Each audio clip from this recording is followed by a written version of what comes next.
ನಮಸ್ಕಾರ ಗೆಳೆಯರೆ. ಭಾರತದ ಮೊದಲ ಸ್ಟೆಲ್ತ್ ಆಯುಧ ಔರಾ ಅಂದರೆ ಆಟೋನಾಮಸ್ ಅನ್ಮ್ಯಾನ್ಡ್ ರಿಸರ್ಚ್ ಏರ್ಕ್ರಾಫ್ಟ್, ಇದನ್ನು ಘಾತಕ್ ಅಂತಾನೂ ಕರೆಯಲಾಗ್ತದೆ. ಇದರ ಬಗ್ಗೆ ಈಗ ಸುದ್ದಿ ಬಹಳ ವೇಗದಿಂದ ಬರೋದು ಸ್ಟಾರ್ಟ್ ಆಗಿದೆ. ನಿಮಗೆ ನೆನಪಿರಬಹುದು, ಹೋದ ವಾರ ಇದರ ಟೇಲ್ಲೆಸ್ ಕನ್ಫಿಗರೇಷನ್ನ ಜೊತೆಗೆ ಒಂದು ದೊಡ್ಡ ಟೆಸ್ಟ್ ಅನ್ನ ಕಾರ್ಯಗತಗೊಳಿಸಿದ್ದೀವಿ. ಹಾಗೂ ಟೆಸ್ಟ್ ಆದ ನಂತರ DRDO ಅವರು ಟೆಸ್ಟ್ನ ಪೂರ್ತಿ ವಿಡಿಯೋವನ್ನ ಜಾರಿಗೆ ತಂದಿದ್ದರು. ಅದನ್ನು ಕೂಡ ನಾನು ನಿಮಗೆ ತೋರಿಸಿದೆ. ಬೇಕಾದರೆ ಆ ವಿಡಿಯೋನ ಲಿಂಕ್ ಡಿಸ್ಕ್ರಿಪ್ಷನ್ ಬಾಕ್ಸಲ್ಲಿ ಇರುತ್ತೆ. ಈ ವಿಡಿಯೋ ನೋಡಿದ ತಕ್ಷಣ ನೀವು ಅದನ್ನು ನೋಡಬಹುದು.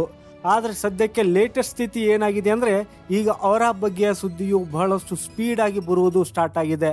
ಹೀಗ್ಯಾಕೆ? ಯಾಕಂದರೆ ಗೆಳೆಯರೆ, ಅದರ ಒಂದು ಡೆವಲಪ್ಮೆಂಟ್ ತನ್ನ ಅಂತಿಮ ಹಾಗೂ ನಿರ್ಣಾಯಕ ಹಂತದಲ್ಲಿ ತಲುಪಿದೆ.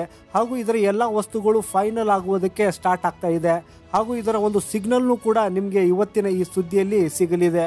ಯಾಕಂದರೆ ಇವತ್ತಿನ ಸುದ್ದಿ ಇದರ ಒಂದು ಅಂತಿಮ ಹಂತಕ್ಕೆ ಸಂಬಂಧಪಟ್ಟಿರುವಂಥದ್ದು ಆಗಿದೆ. ಆ್ಯಕ್ಚುಲಿ ಏನಾಗಿದೆ ಅಂದರೆ, ಡಿಫೆನ್ಸ್ ಇಂಡಸ್ಟ್ರಿಯೊಂದಿಗೆ ಇರುವಂಥ ಸೋರ್ಸ್ಗಳು ಏನು ರಿಪೋರ್ಟ್ ಕೊಟ್ಟಿದೆ ಅಂದರೆ, ಭಾರತೀಯ ವಾಯುಸೇನಾ ಹಾಗೂ DRDO ಅವರು ಅವರಾಗೆ ಸಂಬಂಧಪಟ್ಟಿರುವಂಥ ಎಷ್ಟು ಕನ್ಫಿಗರೇಷನ್ಗಳಿವೆ ಅದನ್ನು ಫೈನಲೈಸ್ ಮಾಡುವುದನ್ನು ಶುರು ಮಾಡಿದೆ. ಹಾಗೆಯೇ ಏನು ಹೇಳಲಾಗ್ತಿದೆ ಅಂದರೆ, ಈಗ ಭಾರತದ ವಾಯುಸೇನೆಗೆ ಒಂದಲ್ಲ 2 ವಿಭಿನ್ನ ರೀತಿಯ ಔರಾವನ್ನು ಮಾಡಲಾಗುವುದು. ಅದನ್ನು 2 ವಿಭಿನ್ನ ಕಾನ್ಫಿಗರೇಷನ್ನ ಜೊತೆಗೆ. ಇದರ ಮೊದಲ ವೇರಿಯಂಟ್ ಏನಾಗಿರುತ್ತೆ, ಅದು ಪ್ಯೂರ್ ಏರ್ ಸ್ಟ್ರೈಕ್ ಕೆಪಾಬಿಲಿಟಿ ಜೊತೆಗೆ ಇರಲಿದೆ. ಅಂದರೆ ಇದರ ಕೆಲಸವು ವಿರೋಧಿಗಳ ಪ್ರದೇಶದಲ್ಲಿ ನುಗ್ಗುವುದು.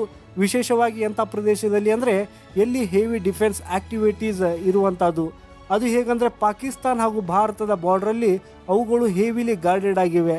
ಅಲ್ಲಿ ನಾರ್ಮಲ್ ಪ್ರಕಾರದ ಯುದ್ಧ ವಿಮಾನಗಳು ನುಗ್ಗುತ್ತದೆ. ಆದರೆ ತಿಳ್ಕೊಳ್ಳಿ, ಫಾರ್ ಎಕ್ಸಾಂಪಲ್ ಪಾಕಿಸ್ತಾನ ಬಾರ್ಡ್ರಲ್ಲಿ ರಾಫೇಲ್ ನುಗ್ಗಿದ್ರೆ ಆಗ ಪಾಕಿಸ್ತಾನದವರಿಗೆ ಗೊತ್ತಾಗ್ಬಿಡ್ತದೆ. ಯಾಕಂದರೆ ರಾಫೇಲ್ ಸ್ಟೆಲ್ತ್ ಅಲ್ಲ, ಆದರೆ ಅವರ ಜೊತೆ ಹೀಗಾಗೋದಿಲ್ಲ. ಯಾಕಂದರೆ ಇದು ಎಲ್ಲ ಸ್ಟೆಲ್ತ್ ಕೆಪಾಬಿಲಿಟಿಗಳನ್ನು ಹೊಂದಿದೆ. ಅದಕ್ಕಾಗಿಯೇ ಇವುಗಳು ಮಿಸೈಲ್ಗಳನ್ನು ತೆಗೆದುಕೊಂಡು ಪಾಕಿಸ್ತಾನದ ಏರ್ ಡಿಫೆನ್ಸಲ್ಲಿ ಪ್ರವೇಶ ಮಾಡ್ತದೆ. ಆಗ ಪಾಕಿಸ್ತಾನದ ಯಾವುದೇ ರೆಡಾರ್ ಅಥವಾ ಡಿಫೆನ್ಸ್ ಸಿಸ್ಟಮ್ ಇದನ್ನು ಪತ್ತೆ ಹಚ್ಚುವುದಿಲ್ಲ. ಪಾಕಿಸ್ತಾನದಲ್ಲಿ ಪ್ರವೇಶ ಮಾಡಿದ ನಂತರ ಬೇಕಾದರೆ ನೀವು ಸ್ಟ್ರೈಕನ್ನು ಬಾಲಾಕೋಟಲ್ಲಿ ಮಾಡಿ, ಬೇಕಾದರೆ ಪಾಕಿಸ್ತಾನದ ರಾಜಧಾನಿ ಇಸ್ಲಾಮಾಬಾದ್ನಲ್ಲಿ ಮಾಡಿ. ಆಗ ಇದರ ಬಗ್ಗೆ ಅವರಿಗೆ ಯಾವುದೇ ಒಂದು ಸುಳಿವು ಸಿಗುವುದಿಲ್ಲ. ಅಂದರೆ ಇದರ ಮೊದಲ ವೇರಿಯಂಟ್ ಏನಾಗಿದೆ, ಅದರ ಕೆಲಸ ಕೇವಲ ವಿರೋಧಿಗಳ ಮೇಲೆ ದಾಳಿ ಮಾಡುವುದು. ಈಗ ಎರಡನೆಯ ವೇರಿಯಂಟ್ನ ಬಗ್ಗೆ ಮಾತಾಡೋಣ. ಎರಡನೆಯ ವೇರಿಯಂಟ್ ಪ್ಯೂರ್ ಡಾಮಿನೆನ್ಸ್ಗಾಗಿ ಆಗಿರಲಿದೆ. ಅಂದರೆ ಏರ್ ಡಾಮಿನೆನ್ಸ್ನ ಮಾಡುವುದು. ಅದಕ್ಕಾಗಿ ಇದರಲ್ಲಿ ಮಿಸೈಲ್ಸ್ಗಳು ಬಹಳ ಕಡಿಮೆ ಇರಲಿವೆ. ಆದರೆ ಬೇರೆ ಅನ್ಯ ಉಪಕರಣಗಳನ್ನು ಸಹ ಇದರಲ್ಲಿ ಹಾಕಿರಲಾಗುವುದು. ಹೆಂಗಂದರೆ ಬೇಹುಗಾರಿಕೆಗೆ ಸಂಬಂಧಪಟ್ಟಂಥ ಉಪಕರಣಗಳು, ಹೆವಿ ಕ್ಯಾಮರಾ ಅಂಥವುಗಳು, ಇವೆಲ್ಲವೂ ಇದರಲ್ಲಿ ಹಾಕಿರಲಾಗ್ತದೆ. ಯಾಕಂದರೆ ಇವೆಲ್ಲ ಕೆಲಸಗಳನ್ನು ಮಾಡಲಿ ಅಂತ. ಒಂದು ಪ್ರಕಾರದಲ್ಲಿ ಹೀಗೆ ತಿಳ್ಕೊಳ್ಳಿ, ಮೊದಲ ವೇರಿಯಂಟ್ ಏನಿರುತ್ತೆ ಅದು ಪ್ಯೂರ್ ಬ್ಯಾಟ್ಸ್ಮನ್ ಆಗಿರುತ್ತೆ. ಹಾಗೆಯೇ ಎರಡನೇ ವೇರಿಯಂಟ್ ಏನಿದೆ ಅದು ಆಲ್ರೌಂಡರ್ ಆಗಿರುತ್ತೆ ಅಂತ. ಹಾಗೆಯೇ ಇದರ ಜೊತೆಯಲ್ಲಿ ಇನ್ನೊಂದು ಸುದ್ದಿ ಏನು ಹೊರ ಬಂದಿದೆ ಅಂದರೆ, ಈ 2 ವೇರಿಯಂಟ್ಗಳನ್ನು ನಿರ್ಮಾಣ ಮಾಡುವುದಕ್ಕೆ ಏನು ಖರ್ಚು ಬರುತ್ತೆ ಅದರ ಹೆಚ್ಚು ಕಡಿಮೆ ಡೇಟಾನು ಜಾರಿಗೆ ಆಗಿದೆ. ಆ ಡೇಟಾದಲ್ಲಿ ಏನು ಹೇಳಲಾಗ್ತಿದೆ ಅಂದರೆ, ಸಮೀಪ ಅಂದ್ರೂ 8,000 ಕೋಟಿ ರೂಪಾಯಿಗಳು. ಹೌದು ಗೆಳೆಯರೆ, ಇವೆರಡು ವೇರಿಯಂಟ್ನ ತಯಾರಿ ಮಾಡುವುದಕ್ಕೆ 8,000 ಕೋಟಿ ರೂಪಾಯಿ ಖರ್ಚಾಗ್ತದೆ. ನನ್ನ ಪ್ರಕಾರ ಇದು ಬಹಳ ಹೆಚ್ಚು ರೀಸನೇಬಲ್ ಆಗಿದೆ, ಅಂದರೆ ಬಹಳ ಕಡಿಮೆ ಆಗಿದೆ. ಆದರೆ ನೀವು ಹೇಳ್ತಾ ಇರ್ಬೋದು, 8,000 ಕೋಟಿ ರೂಪಾಯಿ ಬಹಳ ಇರುತ್ತೆ, ಇದು ಕಡಿಮೆ ಇಲ್ಲ ಅಂತ. ಅದರಿಂದ ಗೆಳೆಯರೆ, ನಿಮಗೆ ಒಂದು ಎಕ್ಸಾಂಪಲನ್ನು ಹೇಳ್ತೀನಿ, ಇದರಿಂದ ನಿಮಗೆ ಗೊತ್ತಾಗುತ್ತೆ. ಆ್ಯಕ್ಚುಲಿ ಅಮೇರಿಕಾದವರು ಕೂಡ ಈ ರೀತಿಯ UCAಯನ್ನು ತಯಾರು ಮಾಡಿದೆ. ಅಂದರೆ ಇಂಥದ್ದೇ ಒಂದು ಸ್ಟೆಲ್ತ್ ಡ್ರೋನ್ ಆಯುಧವನ್ನು ನಿರ್ಮಾಣ ಮಾಡಿದೆ. ಆದರೆ ನಿಮಗೆ ಗೊತ್ತಾ ಎಷ್ಟು ಅಮೌಂಟಲ್ಲಿ ನಿರ್ಮಾಣ ಮಾಡಿದ್ದಾರೆ ಅನ್ನೋದು?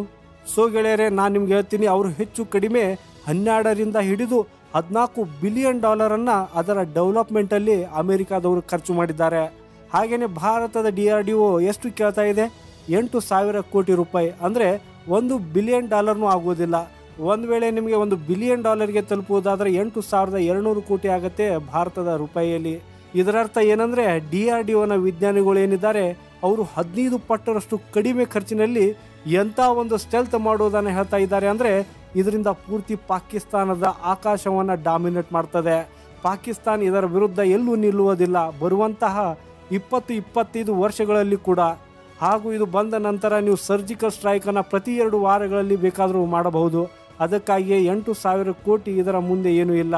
ನನ್ನ ಪ್ರಕಾರ ಸರ್ಕಾರಕ್ಕೆ ಆದಷ್ಟು ಬೇಗ ಫಂಡಿಂಗನ್ನು ಸ್ಟಾರ್ಟ್ ಮಾಡಬೇಕು. ಆದಾಗ್ಯೂ ಇದರ ಬಗ್ಗೆ ನಿಮ್ಮ ಒಪಿನಿಯನ್ ಡಿಫ್ರೆಂಟ್ ಆಗಿರಬಹುದು. ಕಮೆಂಟ್ ಮಾಡೋದರ ಮೂಲಕ ಖಂಡಿತವಾಗಿ ನಮಗೆ ತಿಳಿಸಿ. ಈ ಮಾಹಿತಿಯನ್ನು ನೋಡಿದ್ದಕ್ಕೆ ತಮಗೆಲ್ಲರಿಗೂ ಧನ್ಯವಾದಗಳು.